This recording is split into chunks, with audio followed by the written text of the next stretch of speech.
नमस्कार विद्यार्थियों, स्वागत करती हूँ आपका PD YouTube channel GK special class में आपका। तो विद्यार्थियों, हमारा चल रहा है भारत का इतिहास। भारत का इतिहास में कल की क्लास में यानी पिछली क्लास में हमने क्या पढ़ा था? पूर्व वैदिक काल का सामाजिक जीवन चल रहा है, जिसमें हमने क्या पढ़ा था? व्यवहार, विवाह कितने प्रकार के होते हैं वो पढ़े थे। और हमने क्या पढ़ा था? खान पान पढ़ा था। पूरे वैदिक काल के समय लोग क्या खाते थे। आज हम क्या ले रहे हैं? वेशभूषा। क्या ले रहे हैं विद्यार्थियों? वेशभूषा। वेशभूषा के लिख ले रहे हैं वेशभूषा। वैदिक कालीन लोग सूती, ऊनी व मृग चर्म से बने हुए वस्त्र पहनते थे। कैसे पहनते थे विद्यार्थियों? सूती पहनते थे, ऊनी पहनते थे और मृग चर्म से बने हुए वस्त्र पहनते थे। कौन पहनते थे? वैदिक काल के लोग। तो विद्यार्थियों, इससे पता चलता है सूती से परिचित थे। वैदिक काल के समय लोग सूती वस्त्र पहनते थे विद्यार्थियों। और क्या पहनते थे? ऊनी भी पहनते थे और मृग चर्म की पहनते थे। फिर ये वैदिक काल में सामान्य थे 3 प्रकार के वस्त्र पहनने में है, जो कि निम्नलिखित है। सामान्य थे 3 प्रकार के वस्त्र पहनते थे विद्यार्थियों। कौन कौन से? नीवी। नीवी क्या होते हैं? अधो वस्त्र। नीवी विद्यार्थियों अधो वस्त्र होता है, कमर के नीचे पहने जाने वाला वस्त्र। ऐसे पहना जाता है विद्यार्थियों, हमारी कमर के नीचे जो पहना जाता है वो वस्त्र नीवी होता था। जैसे कि उनको हमारे ऐसे वो यहाँ बोल दे लूंग, कोई ऐसे लुंगी कुछ भी बोल दो, मतलब कमर के नीचे इतनी थोड़ी दूर में पहने जाने वाला वस्त्र होता था, उन्हें क्या बोलते थे विद्यार्थियों? नीवी। अधो वस्त्र होता था, आधा पहना जाने वाला। फिर ये वास। वास क्या होता था विद्यार्थियों? कमर के ऊपर पहना जाने वाला वस्त्र। जैसे कि आज हमारे कुर्ता होता है, वैसे ही कमर के ऊपर पहने जाना जो वस्त्र होता था उसे बोलते थे वास विद्यार्थियों। फिर है अधिवास। वास, अधिवास। अधिवास क्या? वास के नीचे पहने जाने वाला वस्त्र।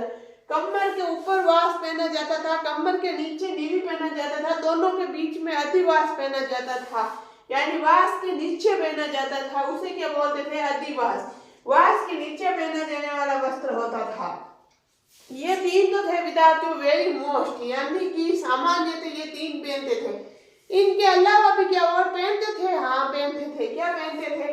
इनके अलावा सिर पर बांधी जाने वाली पगड़ी को उष्णीय कहा जाता था। तो विद्यार्थियों प्रश्न ऐसे आएगा, पूर्व वैदिक काल के सामाजिक जीवन में या पूर्व वैदिक काल में जो सिर पे पगड़ी पहनी जाती थी उसे क्या बोलते थे? उष्णीय बोलते थे। क्या बोलते थे विद्यार्थियों? उष्णीय। जैसे कि आज हमारे बोलते हैं पगड़ी, पहले बोलते थे उष्णीय उसी पगड़ी को। फिर ये विद्यार्थियों कुरीर। कुरीर क्या होता है? सिर का आभूषण। कुरीर होता है विद्यार्थियों सिर का आभूषण। जैसे कि अब भी हमारे रखड़ी होती है, ऐसे कुछ मान लो, जैसे सिर का आभूषण होता था कुरीर, कुरीर पहनते थे। फिर एक खादी। खादी क्या होता है? हाथ का कंगन या कड़ा, जिसे आप अभी हम चूड़ी बोलते हैं, उसी प्रकार का एक खादी होता था, हाथ का कंगन या कड़ा, उसे खादी बोलते थे, तो वो पहनते थे। तो विद्यार्थियों पूर्व वैदिक काल का सामाजिक जीवन है, जिसमें हम पढ़ रहे हैं वेशभूषा। ये है वेशभूषा। पूर्व वैदिक काल के लोग क्या क्या पहनते थे, तो एक बार मैं रिपीट कर देती हूँ, फिर आप लिख लेना। वैदिक कालीन लोग सूती, ऊनी व मृग चर्म से बने हुए वस्त्र पहनते थे। वैदिक काल में सामान्य थे 3 प्रकार के वस्त्र प्रचलन में है, जो कि निम्नलिखित है। नीवी यानी अधो वस्त्र, कमर के नीचे पहना जाने वाला वस्त्र नीवी होता है विद्यार्थियों। वास क्या है? कमर के ऊपर पहना जाने वाला वस्त्र वास होता है। अधिवास क्या है? वास के नीचे पहना जाने वाला वस्त्र अधिवास होता है। इसी प्रकार इसके अलावा सिर पे बांधी जाने वाली पगड़ी को उष्णीय कहा जाता है। कुरीर क्या है? सिर का आभूषण है। खादी क्या है? हाथ का कंगन है। तो विद्यार्थियों इसमें समझाने वाली तो कोई बात है नहीं, ऐसे ही सिंपल से लिखा हुआ है और आप लिख लो। मैंने आपको थोड़ा बहुत समझा दिया, आपको समझ में आ गया है। सीधे सीधे ऐसे ही पूछेंगे, पूर्व वैदिक काल में नीवी क्या होता था, पूर्व वैदिक काल में वास क्या होता था, पूर्व वैदिक काल में अधिवास क्या होता है, पूर्व वैदिक काल में उष्णीय क्या था, पूर्व वैदिक काल में कुरीर क्या है, पूर्व वैदिक काल में खादी क्या है। तो ये मैंने लिखा दिया, आप लिख लो, इसका स्क्रीनशॉट ले लो, फिर हम आगे चलते हैं। चलो मैं बोल रही हूँ, आप लिख लो। वेशभूषा। वैदिक कालीन लोग सूती व ऊनी वे मृग चर्म से बने हुए वस्त्र पहनते थे। वैदिक काल में सामान्य थे 3 प्रकार के वस्त्र पहनने में थे, जो कि निम्नलिखित है। पहला है नीवी यानी अधो वस्त्र, यानी आधा वस्त्र, कमर के नीचे पहना जाने वाला वस्त्र नीवी था। फिर है वास, वास क्या है, कमर के ऊपर पहने जाने वाला वस्त्र वास था। फिर है अधिवास, वास के नीचे पहना जाने वाला वस्त्र अधिवास था। इनके अलावा सिर पे बांधी जाने वाली पगड़ी को उसड़िय कहा जाता है। कुरीर क्या है, सिर का आभूषण कुरीर कहलाता है। खादी क्या है, हाथ का कंगन खादी कहलाता है। कंगन या कड़ा खादी कहलाता है। तो विद्यार्थियों आपने लिख लिया होगा, चलो आगे चल रहे हैं, हम लिख लो। तो आगे देखो विद्यार्थियों, अब पॉइंट हम पढ़ रहे हैं शिक्षा प्रणाली। क्या पढ़ रहे हैं, अभी हमने क्या पढ़ा था, वेशभूषा। वेशभूषा में हमने देखा था क्या पहनते थे क्या नहीं पहनते थे वैदिककालीन लोग। अब हम पढ़ते हैं शिक्षा प्रणाली। शिक्षा प्रणाली क्या है, वैदिक काल में ब्रह्मचार्य आश्रम का पालन करने वाले विद्यार्थियों की गुरु आश्रम में रहकर शिक्षा दी जाती थी। उसे पहले शिक्षा कठिन थी विद्यार्थियों, आज की तरह नहीं थी। आज तो आपकी शिक्षा इजी हो गई, तो आप ऐसे सोचोगे इजी कैसे हो गई, क्योंकि आजकल कंपटीशन ज्यादा बढ़ गए। नहीं, कंपटीशन तो ज्यादा बढ़ गया, लेकिन हमारे शिक्षा ग्रहण करने के साधन बहुत हो गए हैं। हम हमारे पसंदीदा टीचर से ऑनलाइन पढ़ सकते हैं। आज हम यूट्यूब पे हमें जो अच्छा लग रहा है वही पढ़ेंगे हम। ऐसे मत सोचना बड़े यूट्यूबर या बड़ी कोचिंगों में अच्छी होती है, नहीं, छोटे कोचिंगों वाले भी आपको अच्छे पढ़ाएंगे। तो विद्यार्थियों फिर क्या है, वैदिक काल में ब्रह्मचार्य आश्रम का पालन करने वाले विद्यार्थियों की गुरु आश्रम में रहकर शिक्षा दी जाती थी। वहीं रहकर उनको शिक्षा दी जाती थी, सब कुछ मौखिक याद करना पड़ता था। फिर क्या है, वैदिक काल में उपनयन संस्कार के पश्चात शिक्षा आरंभ होती थी।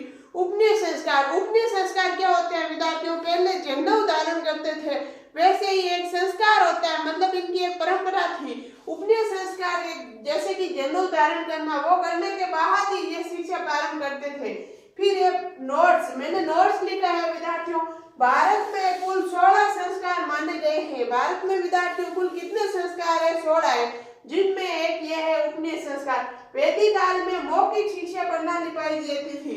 वैदिक काल में विद्यार्थियों यही बात अभी आपको मैंने बताई है, मौखिक शिक्षा प्रणाली पाई जाती थी। आज तो विद्यार्थियों हमारे पास सुविधा है, हम ऑनलाइन देख लेते हैं, हम नोट्स बनाते हैं, फिर जो हमें समझ में नहीं आता है हम सर्च करके और देख लेते हैं, फिर हम पढ़ते हैं। पहले ऐसा नहीं होता था विद्यार्थियों, पहले गुरु सिखाते थे और विद्यार्थी सामने बैठ के सीखते थे। उनको सब कुछ मौखिकली याद करना पड़ता था, तो शिक्षा कठिन थी। तो विद्यार्थियों ये थी शिक्षा प्रणाली वैदिक काल में या पूर्व वैदिक काल के सामाजिक जीवन में शिक्षा प्रणाली। आप इसको लिखो, फिर हम आगे चल रहे हैं। चलो मैं बोल रही हूँ, आप लिख लो। वैदिक काल में ब्रह्मचार्य आश्रम का पालन करने वाले विद्यार्थियों की गुरु आश्रम में रह के शिक्षा दी जाती थी।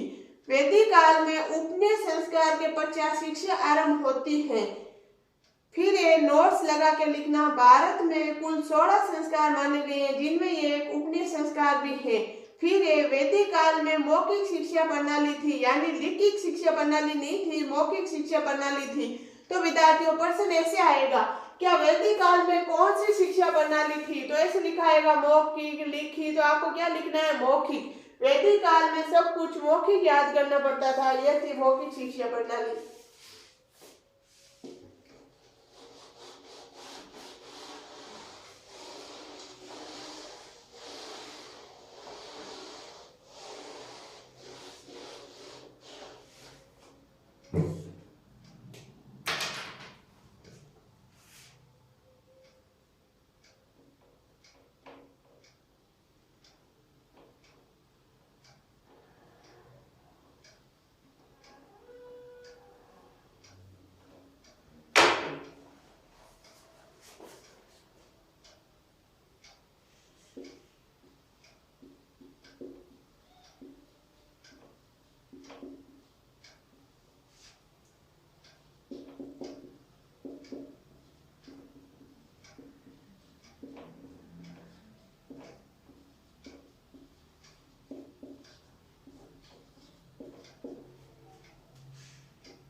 विद्यार्थियों अगला पॉइंट है दास प्रथा। दास प्रथा क्या है? वैदिक काल में दास प्रथा का अभाव था, यानी कि वैदिक काल में दास प्रथा नहीं थी, दास प्रथा का अभाव था।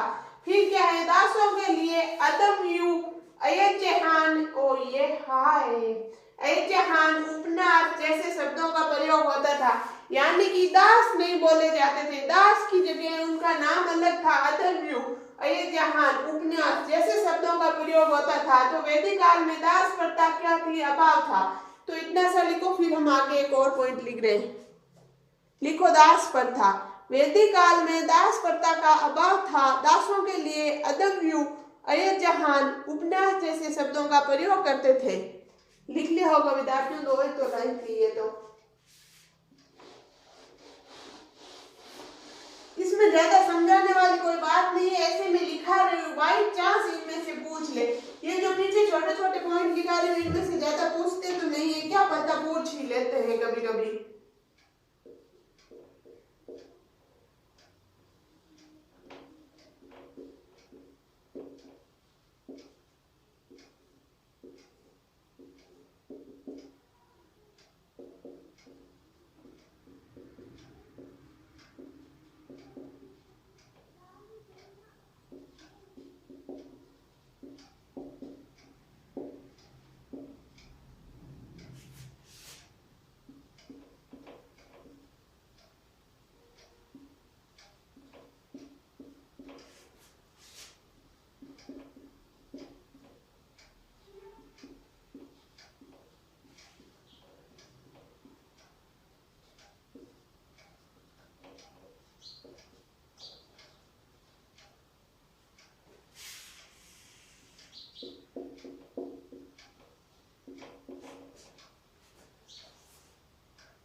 विद्यार्थियों अगला देखो मनोरंजन।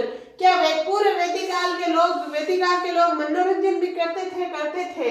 वैदिक काल में मनोरंजन हेतु नाचना, गाना व रंग दौड़ का आयोजन वैदिक काल में मनोरंजन हेतु नाचना, गाना व रंग दौड़ का आयोजन होता था, यानी कि आज के जमाने में हमारे स्मार्टफोन होते थे, वैदिक काल में ये नहीं होते थे। वैदिक काल में मनोरंजन किसे करते थे? नाचते थे, गाते थे, खेलते थे, ऐसे होते थे। जैसे करकरी यानी वीणा, तूणव यानी बांसुरी, आगाट यानी झांझ, ये होते थे इनके साधन। क्या क्या? करकरी यानी वीणा, तूणव यानी बांसुरी, आगाट यानी झांझ। फिर है विद्यार्थियों, ये बड़ा जे ये आ गया, ये होगा पढ़े। फिर है अंतिम संस्कार। क्या वैदिक काल में लोग अंतिम संस्कार करते थे? स्पष्ट प्रमाण नहीं मिलता है। तो अगर विद्यार्थी ऐसे प्रश्न आ जाए तो ऐसे आएगा आपके ऑप्शन में, स्पष्ट प्रमाण नहीं मिलते थे। तो विद्यार्थियों ये छोटे छोटे पॉइंट है, इनमें से आ भी सकता है परसेंट लास्ट वाले एक दो जो आज मैंने करा नहीं भी। क्यों? क्योंकि एग्जाम में का कोई भरोसा नहीं है भाई, वो कहीं से भी परसेंट उठा के दे सकता है, वो ऐसा भी परसेंट दे सकता है। वैदिक काल के लोग अंतिम संस्कार कैसे करते थे, या अंतिम संस्कार दाह संस्कार कैसे किया जाता था, तो इसका स्पष्ट प्रमाण नहीं मिलता है। तो विद्यार्थियों ये था हमारे हम पढ़ रहे हैं वैदिक काल, जिनमें से हमारे 2 पॉइंट है, पूर्व वैदिक काल, उत्तर वैदिक काल। दो हमारे पॉइंट चल रहे हैं। पहले हमने 4 वेद पढ़े थे, मैंने आपको स्पष्ट बता दिया था, थोड़ी सी समझाया था। फिर हमने 2 लिए थे, पूर्व वैदिक काल, उत्तर वैदिक काल। हम अभी पढ़ रहे हैं पूर्व वैदिक काल। पूर्व वैदिक काल का हमने राजनीतिक जीवन पूरा कर लिया। आज हमारे पूर्व वैदिक काल का सामाजिक जीवन, पूर्व वैदिक काल का सामाजिक जीवन विद्यार्थियों आज हमारे पूरा हो गए हैं। नेक्स्ट यानी कल की क्लास में हम क्या पढ़ेंगे, पूर्व वैदिक काल का धार्मिक जीवन। धार्मिक जीवन ज्यादा बड़ा नहीं है, छोटा ही है, कल हमारे पूरा हो जाएगा। फिर उसके अगली क्लास में हमारे क्या होएगा, पूर्व वैदिक काल का आर्थिक जीवन, वो भी छोटा ही है। फिर हम पढ़ेंगे उत्तर वैदिक काल। ऐसे करते करते हम चल रहे हैं विद्यार्थियों, पॉइंट टू पॉइंट मैं आपको लिखा रही हूँ ताकि आपको अच्छे से समझ आ जाए। अगर आपको अब भी समझ नहीं आ रहा तो भाई कोई तरीका नहीं है पढ़ाने का। क्योंकि मैं कोई बिल्कुल भी हार्ड नहीं बता रही हूँ, मैं एकदम इजीली बना के पॉइंट टू पॉइंट बता रही हूँ, ताकि जो पहली बार तैयारी कर रहा है उनको मुझे पता है समझ में नहीं आता है ये क्या है, तो उनको अच्छे से समझ में आ जाए। तो विद्यार्थियों मनोरंजन देखा था, आज अंतिम संस्कार देखा था, आज हमारे सामाजिक जीवन पूरा हो गया। कल हम यहाँ लगा देंगे धार्मिक जीवन। अगली क्लास में हम आप पढ़ेंगे धार्मिक जीवन, पूर्व वैदिक काल का धार्मिक जीवन। तो विद्यार्थियों इसका नोट्स लिख लो आप, फिर आज के लिए इतना ही लिखो। मनोरंजन, वैदिक काल में मनोरंजन हेतु नाचना, गाना व रप दौड़ का आयोजन होता था। करकरे यानी वीणा, तूणव यानी बांसुरी, आगाट यानी झांझ। अंतिम संस्कार स्पष्ट प्रमाण नहीं मिलते हैं। तो विद्यार्थियों आपने लिख लिया होगा, लिख लो। तो विद्यार्थियों आज के लिए इतना ही, बाकी पढ़ेंगे हम नेक्स्ट क्लास में। अगर आपको मेरी क्लास अच्छी लगी है तो लाइक करना, शेयर करना, सब्सक्राइब करना बिल्कुल नहीं भूलना। ज्यादा से ज्यादा शेयर करना ताकि ज्यादा से ज्यादा सब्सक्राइब हो। जितना जल्दी हो सके 1000 सब्सक्राइब कंप्लीट करा दो, फिर हम लाइव क्लास लेंगे। तो विद्यार्थियों धन्यवाद।